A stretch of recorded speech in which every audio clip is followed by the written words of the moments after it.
सिंध धरती ते धारन हथा तैलीम खाते जो ऑफिसर कतल। मां आहियां सिंध जी न्याणी सिंधास। सिंध यूनिवर्सिटी जे 1 ग्रेड जे officer professor doctor Zainul Abidin Afghani पठाणनि जे फुर करण दौरान गोलियन जो खाज बणियो। डॉक्टर साहब पंहिंजी ज़िंदगी इंसाननि शागिर्दनि तोड़े फ़क़ीरी तबियत वारनि ऐं ग़रीब इंसाननि सां बि तमामु वेझो ऐं अज़ीज़नि जियां प्यार कयो। साईं ज़ैनुल आबिदीन जे क़त्ल तॾहिं थियो जॾहिं हू कंहिं दावत ते गुलशन मेमार तरफ़ वञी रहियो हो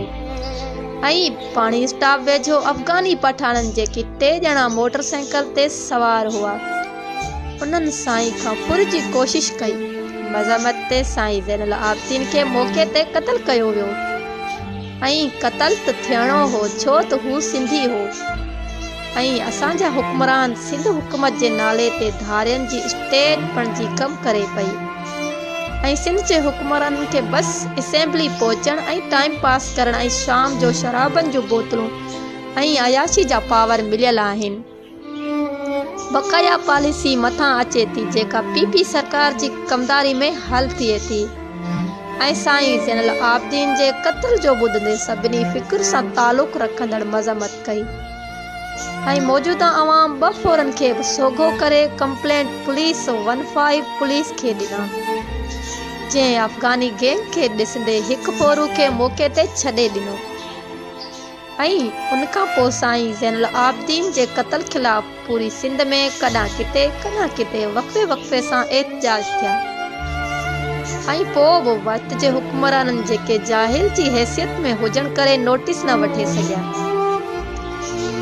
SUP ऐं सोडर बिरादरी जो सैकड़ो माण्हुनि सां ज़ैनुल आबिदीन जी जबरी क़त्ल ख़िलाफ़ बेहड़ बाईपास खां हिकु वॾी एहतजाजी रैली कढी जेका मुख़्तलिफ़ चौकनि खां थींदे प्रेस क्लब ते धरणो बि हणियो वियो ऐं पोइ बि क़ातिल गिरफ़्तार न थिया ऐं ताज़ो 2 ॾींहं पहिरियां सोडर बिरादरी ऐं SUP जे प्लेटफॉर्म तां हिकु भेरो ॿीहर बेहड़ बाईपास खां सवे माण्हुनि हिकु वॾी एहतजाजी रैली कढी वई जंहिंजी अॻुवाणी सिकंदर सोडर शहीद जे भाउ ग़ुलाम सोडर असगर सोडर ऐं अब्दुल्ला सोडर ऐं ॿियनि कई। रैली शहर जो गश्त कंदे मीडिया सेंटर पहुती जिते धरणो पिणु हणियो वियो। सुवाल पैदा थिए थो सिंध जा हुक्मरान ई साईं ज़ैनुल आबिदीन जे क़त्ल ते सिंध जे अवाम ऐं वारसनि सां सचा न आहिनि। आख़िर छा हू सिंध जो वारिस न हो? छा उहे कंहिं ग़रीब सां सचा थींदा जो सिंध जी अवाम खे इंसाफ़ मिलंदो ऐं कराची में असांजे सिंध वासियुनि खे